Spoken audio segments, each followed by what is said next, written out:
রাজ্য রাজনীতির পারদ চড়ল মালদা ও মুর্শিদাবাদে। ভোটার তালিকায় বিচারাধীন বা আন্ডার ট্রায়াল ক্যাটাগরিতে নাম থাকা ভোটারদের সমস্যা সমাধান না হলে ভোট বয়কটের হুঁশিয়ারি দিলেন কংগ্রেস নেত্রী তথা প্রাক্তন রাজ্যসভা সাংসদ মৌসুম নূর। ভোটার তালিকা থেকে নাম বাদ যাওয়ার আশঙ্কা এবং বিচারাধীন তকমা নিয়ে এবার বড়সড় আন্দোলনের ডাক দিল কংগ্রেস। মালদা ও মুর্শিদাবাদে দুই সংখ্যালঘু প্রধান জেলায় কয়েক লক্ষ ভোটারের নাম এখনও বিচারাধীন তালিকায় রয়েছে।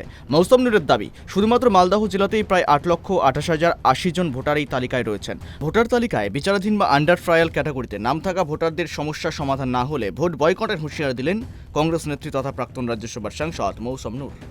যে এটা একটা বিভাজনের রাজনীতি, দীর্ঘদিনের একটা প্ল্যানিং। কারণ বেঙ্গল হচ্ছে একটা সেকুলার স্টেট, কিন্তু যবে থেকে বিজেপি ক্ষমতায় এসছে এবং তৃণমূল ক্ষমতায় এসছে তবে থেকেই আমরা দেখতে পাচ্ছি যে মানুষের মধ্যে কমিউনাল পলিটিক্সের একটা বীজ ঢুকিয়ে দেবার চেষ্টা হচ্ছে এবং তারই একটা উদাহরণ, জ্বলন্ত উদাহরণ আমরা দেখতে পাচ্ছি।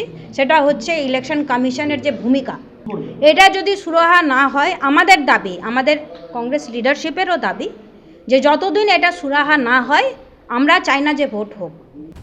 মৌসুম নূরের মন্তব্যকে সমর্থন জানিয়েছেন দক্ষিণ মালদার সাংসদ ঈশা খান চৌধুরী। তিনি জানান, দোল উৎসব শেষ হলেই এই ইস্যুতে জেলা জুড়ে আন্দোলনে নামবে কংগ্রেস। আপনি যদি একটা কনস্টিটিউয়েন্সি অর্ধেক ভোটারকে বিনা কারণ, এরা ইন্ডিয়ান নাগরিক, এরা ভোটার, অথেন্টিক ভোটার, আপনি যদি বাদ দেন উইদাউট কোনো কারণ, আপনার ভোট করার কী লাভ? তাহলে আমি এগ্রি করে ভোট করা তাহলে কোনো লাভ হয় না।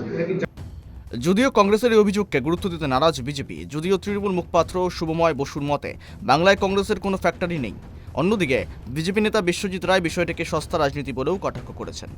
আমরা কোর্টের দরজা খোলা আছে, আমরা কোর্টে যাব, আমাদের দল রাজনৈতিক আন্দোলন করবে। আগামী 6 তারিখ থেকে মমতা বন্দ্যোপাধ্যায়ের নেতৃত্বে মেট্রো চলনে ধর্ণা চলবে।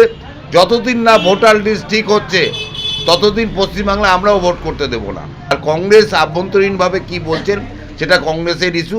কংগ্রেস পশ্চিমবাংলায় কোনো ফ্যাক্টরি না। জেলা কংগ্রেস এবং মৌসুম নূরকে যে ওনাদেরকে ভোট বয়কট করতে হবে না, গোটা পশ্চিমবঙ্গই কংগ্রেসকে বয়কট করেছে।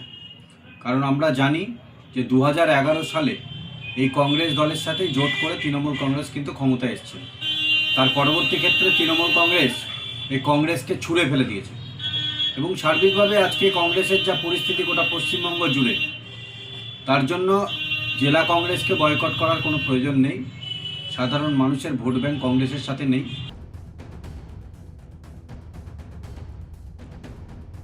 ভোটার তালিকায় এই জটিলতা নিয়ে মালদা এবং মুর্শিদাবাদে এখনও রাজনৈতিক তরজা তুঙ্গে। শেষ পর্যন্ত এসআইআর এর প্রক্রিয়া নিয়ে নির্বাচন কমিশন কি পদক্ষেপ নেয় এবং কংগ্রেস তাদের আন্দোলনের পথে কতটা অনড় থাকে সেদিকে তাকিয়ে রাজনৈতিক মহল। মালদা থেকে রুহুলের রিপোর্ট, কেটিভি বাংলা।